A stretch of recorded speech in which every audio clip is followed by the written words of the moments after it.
baby, I have certainly kicked the beehive now. What are you doing? If you didn't see, I did a little Taylor Swift fan cringe video. I thought it was fun because also it was kind of in tandem with the cartoon I was making, Taylor Swift's breakup song, which this is part of the song here. God!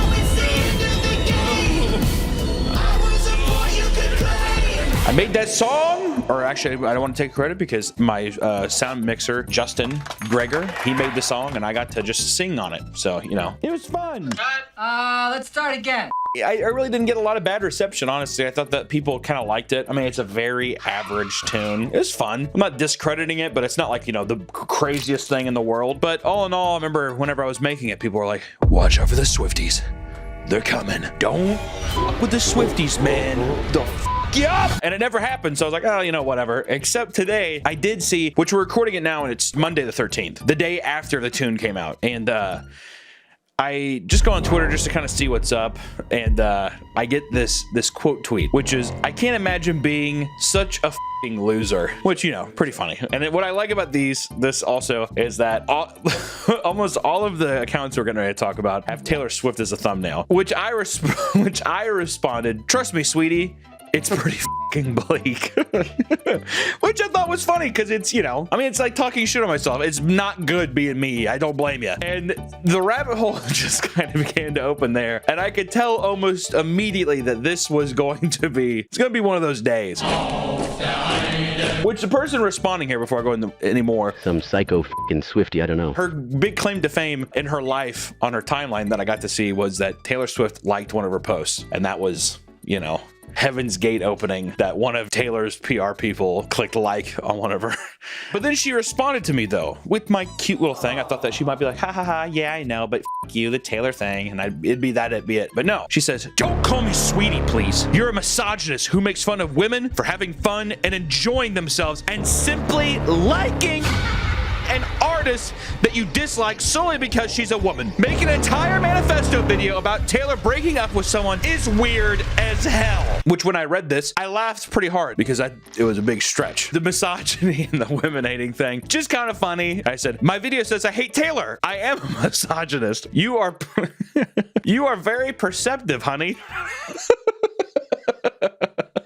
And she says, doubling down on nickname calling is weird, by the way. The reason your video is misogynistic is because you made a fucking manifesto hoping she breaks up with someone and imply that because her fans are usually women, we're all crazy. Which just goes to show immediately that, you didn't watch the video. And a lot of the people that were commenting on the post did not watch the video, which makes it all so much funnier. The hive mind mentality that I put in my video, it just makes it so much more true. I've seen so many people today be like, what is this conversation going on about? What people are mad about this? And they come back and they're like, oh my God, he's so right.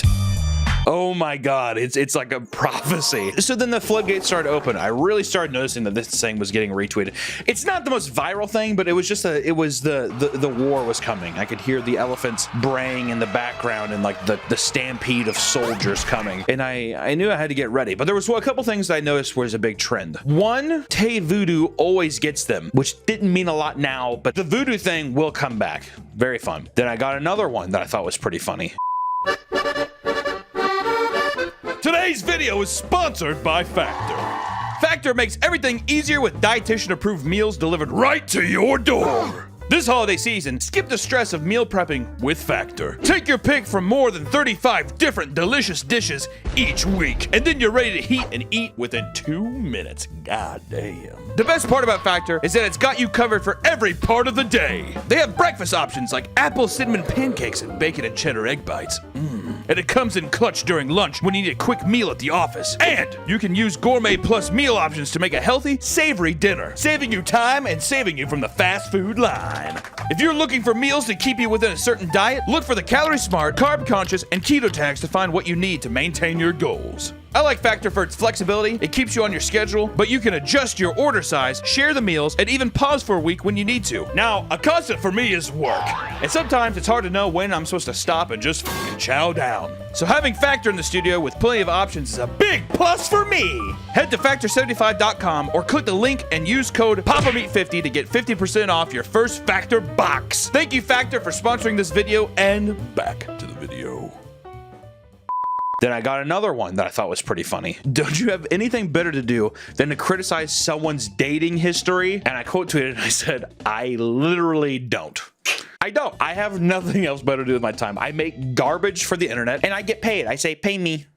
Pay me. Thank you. I made garbage today. I made a big stinky is what I say to that. I think that that was the one that really we started seeing more and more people come in. Not only the Taylor Swift pages were coming in, basic white bitches coming in. A lot of millennial women coming in being like, whoa, what a fucking idiot. We got someone like Betty. Betty says, I'm sorry your mom breastfed you through middle school and you inherited your father's micro penis, but you don't have to hate women who would never date you as a result.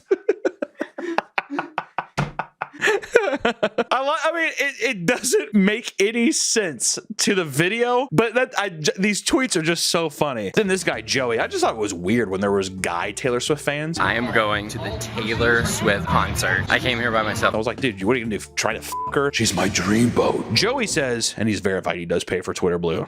He says, another 50-plus jobless man doing what a 50-plus jobless man would be doing, which apparently a random 50, he thinks I'm over 50, which is funny too because a lot of people have never heard of him before. And then they go to Google and they see that on Wikipedia. My age is like 42 or 43. So people are like, oh, this 40-year-old fucking asshole. But I do like this guy. He says, doing what a 50-plus jobless man would be doing, making cartoons. Oh, I guess the 50-plus-year-old is going to be doing art. Typical 50-year-old stuff, man. AARP and doing internet cartoons. For real, dog, for real. And then we started getting into people not just saying the video's stupid, but that I'm extremely fat and extremely ugly. And this is where it really started ramping up. I really got a good belly chuckles. One of my favorite ones was from Meredith. She says, worry about being an ungroomed fat piece of YouTube lard with dried up burger grease and that forest of a beard of yours while looking like if Dream was one burger and Diet Coke away from a heart attack. Please stay in your lane. Honestly, first off, I like both of these pictures of me. I look like an Asian woman in the top left one, and the other one looks like I just woke up from a little nappy. But I do like both the reference ones as well. I like that tweet a lot. That's a good one. I kept seeing all these things where people kept saying, get a job or jobless, which I don't understand. It's like, you watched a cartoon though, that's the job. I see it a lot. Feels like there could be a better insult because by that time, I got a home run one with the dream insult. And then also like just people call me fat, all this kind of stuff. It was really ramping up, but I kept getting disappointed. I kept seeing all the job stuff. I thought it was annoying. And that's whenever I got somebody coming in to do a hex that I saw a lot, which is copy pasta with the same video. With the video is just like footage from other like weird horror films with it's like sped up. It's just like fucking stupid. And then it says, over the next 3 days, your hair is going to fall out. Being bald is expected within a few hours. Teeth will get decayed slowly and start falling out. Your organs will collapse and your heart will be overloaded with blood and explode, leaving behind nothing but flesh and bones.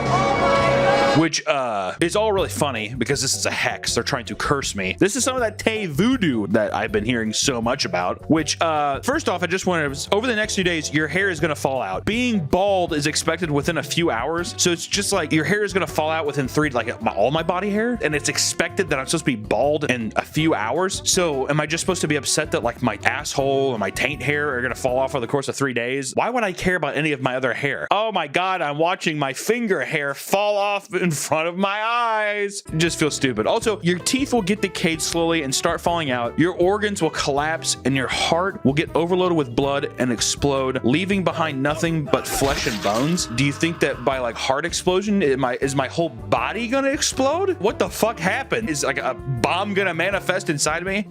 That's a lot of blood. That's a lot of blood. That's like a big boom, big boom. I'd work on the hex a little bit. But in almost all of these Twitter accounts, this is just one of the examples, but in almost all of them, it has anti-bullying advocate. It costs nothing to be kind. Oh my God, Taylor, I love you so much. You're a fat. Oh, I can't say that. But someone called me that today. So what am I supposed to say? But one of the best ones was the picture I did of myself, which I look like a even more of a weight Pablo Escobar, kind of with a bearded Pablo Escobar. I look like Rosie O'Donnell if she had a beard. But someone said, there are 2 types of American white men, the fat Ugly, inflamed, blistering, red pork juice dripping kind of white men who think they're as charismatic as their more attractive counterparts, yet always smell like axe and garlic, have gout, and frequent their 7-Eleven. And it's a picture with me and my donkey. There's nothing about this picture that I guess elicits that. Like, I feel like I have so many other meme pictures where they could have had the one with me and my sunglasses on, and you could have been like, oh, look at this fat fucking idiot. But instead, it's just me standing calmly petting my donkey. I really thought that was a good one. Also, that's my donkey Jelly. And she is the sweetest of all of my farm animals. So to bring her into this, I say you're a I hate women!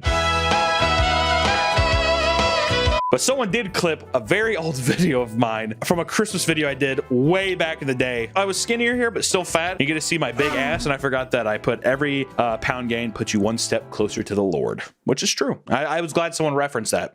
And this one, this is where I thought it went over the fucking line though, dude. I said, these dirty dogs of women said, you're on death's door. And I said something like, I think I seem rather handsome for a man on the verge of death. And then one of these women said, define handsome. And they put my picture up next to an adorable bulldog. And I was livid. And I immediately called him out. I said, if you're telling me that dog isn't handsome, then I know you're lying. Say what you will about my ugly, stupid fucking face, dude. But you chose an adorable, that's a handsome dog. That's a handsome, I'd say that's a cute and handsome dog right there. I don't think I've actually just sat here and looked at him before. He's very, very cute. I like his little brown eyes. He's like, hello. Did you just take a picture of me? Why do people who draw such bigoted, ugly-looking caricatures are always ugly themselves? I think it's projection. They're ugly. They want to make beautiful people look ugly so they feel better about themselves. Miserable, loser-ass men. That's a f***ing sweet Nighthawk profile picture, dude. Big DC head in here, dog. That's tight as shit. Which honestly, here's the thing too. I get a lot of criticism for that. There's a lot of fucking artists out there who don't like me or don't like my stuff. It's all the same. It's always gross. It's fun. I like it. It's my brand. It's how I make money. I'm projecting. I hate how beautiful everyone else is. As a Swiftie myself, I'm proud to say that I thoroughly enjoy your content. Keep it up. Hey, thanks, Angelica. Just wanted to throw that in. That's really nice. Must be obsessed with Taylor's relationship because his marriage is failing. Saving up for alimony payments with desperate content. And then the stock photo of all the business people pointing and laughing.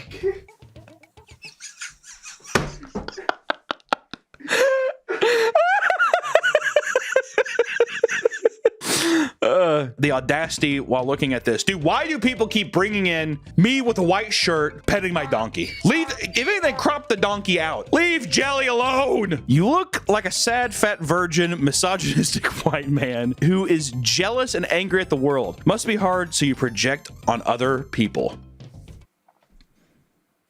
Yeah. Small dick energy. Oh, wait, micro. I do have an extremely tiny penis, but that doesn't mean anything, dude. Also, I can't control that, all right? My dad fucking gave it to me, okay? It's not like I went to the store and I was like, oh, shit, was I supposed to get the big one? No, I was born with this. This is just funny because actually, for people that don't know, this is kind of the second time this has ever happened in my life. Not Taylor Swift, but many, many moons ago, before even people knew, like, of Meatcanyon, there was a documentary released called Leaving Neverland, which is about Michael Jackson, you know. And I made a cute little tune. Play the tune here. Boom. How do you respond to these allegations that you sexually harassed these innocent children? Yeah, it's not true. The children, it's not true. Michael, It's not true. would you let go of his hand, please? Just let go of the boy's No, hand. I'm not going to let go of it. He wants it. Michael, He please. likes it, yeah. I made that and I got so many death threats from Michael Jackson fans, okay? I didn't know that he was still so popular. People love Michael Jackson still. What I thought was kind of a harmless, albeit crude joke, led to people, I don't have evidence of this, but let me just say I was in California for work stuff, going to a friend's house, and somebody took a photo of me outside of a Ralph's. Okay? I've honestly never been more afraid of my life. The Taylor Swift people, at least they're just extremely dumb 8 to 12-year-old girls, and they just call me fat. That's fine. But, you know, this is my message, all right? I was doing all of this, and I wanted to make this message for you now. You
no one would listen to it. Okay, can we that? Hey, there's an objective truth. Can we get that one out there? So you know.